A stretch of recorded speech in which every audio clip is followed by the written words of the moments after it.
Olá, eu sou a Andresa Anjos e eu sou graduanda de Zootecnia e integrante do Núcleo de Pesquisa, Ensino, Extensão e Pecuária no PEC. E hoje, sob a orientação da Josiane Feijó, eu vou apresentar o trabalho intitulado Importância do conhecimento sobre a influência do estresse ambiental causado pelo sol na cetonemia de ovinos para o desenvolvimento de novas alternativas.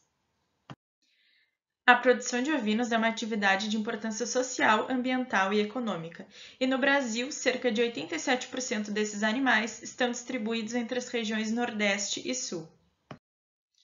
Regiões estas que apresentam alguns entraves para a produção dos animais, como, por exemplo, estresse térmico, sazonalidade de alimentos, secas e geadas, que podem ocasionar restrição alimentar e consequente balanço energético negativo nesses animais, reduzindo a produtividade e a lucratividade do sistema. Algumas estratégias nutricionais, como metionina e gordura protegida, têm sido utilizadas, porque elas têm a função de mitigar os efeitos deletérios do estresse térmico e as suas consequências, porém a sua eficácia ainda não é muito bem elucidada. Sendo assim, cresce a demanda por novos produtos que consigam otimizar utilização, eficiência e custo. Bom, o balanço energético negativo é resultante de importantes alterações do perfil metabólico desses animais, sendo que o aumento de corpos cetônicos, como por exemplo o beta-hidroxibutirato na corrente sanguínea, afetam diretamente a saúde e o bem-estar desses animais. Porém, os seus efeitos no organismo e as repercussões produtivas ainda não são muito bem esclarecidas. Sendo assim, o objetivo desse trabalho foi avaliar os níveis de beta-hidroxibutirato de ovinos submetidos a períodos de restrição alimentar expostos à radiação solar e sombra. O estudo ocorreu no setor de ovinos do NUPEC, na Universidade Federal de Pelotas, localizado no município de Capão do Leão. Foram utilizadas 10 fêmeas mestiças Texel corredale, de aproximadamente 14 meses, e elas foram divididas igualmente em dois grupos, grupo sombra e grupo radiação solar. Os animais passaram por 3 dias de adaptação, 6 dias de restrição alimentar total e 3 dias recebendo alimentação, que consistia em feno de alfafa, ração comercial peletizada, e eles tinham acesso à água durante todo o período experimental. Lembrando que o experimento foi aprovado pelo Comitê de Ética.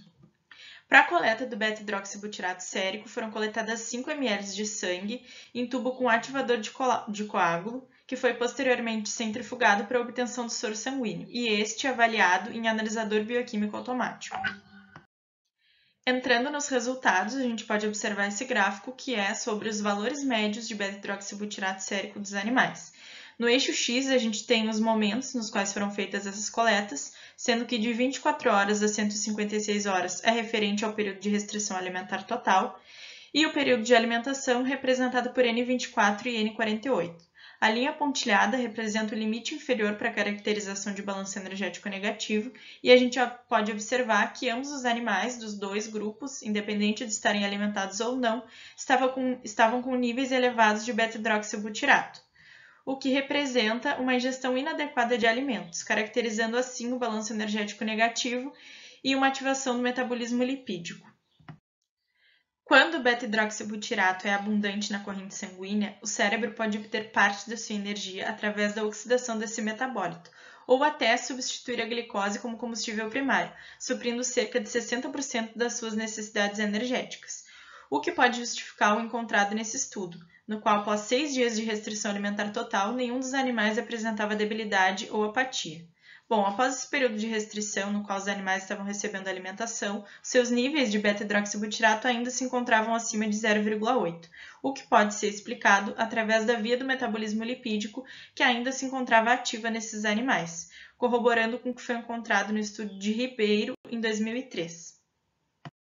Sendo assim, conclui-se que, independente da influência do estresse térmico, ovinos submetidos à restrição alimentar permanecem com níveis elevados de beta-hidroxibutirato por pelo menos até 48 horas após o fornecimento adequado de dieta, destacando então a importância de se encontrar novas soluções que sejam capazes de atenuar os efeitos do balanço energético negativo associado ao estresse térmico em ovinos, o que ainda é pouco explorado. Inclusive, o nosso grupo de pesquisa no PEC ele já tem projetos iniciais de produtos relacionados tanto ao estresse térmico quanto ao balanço energético negativo, porém, devido à propriedade intelectual envolvida, eles ainda não podem ser divulgados. Eu gostaria de agradecer, então, à Universidade Federal de Pelotas, ao NUPEC, que é o meu grupo de pesquisa, e principalmente aos órgãos de fomento e à Semana Integrada. Muito obrigada.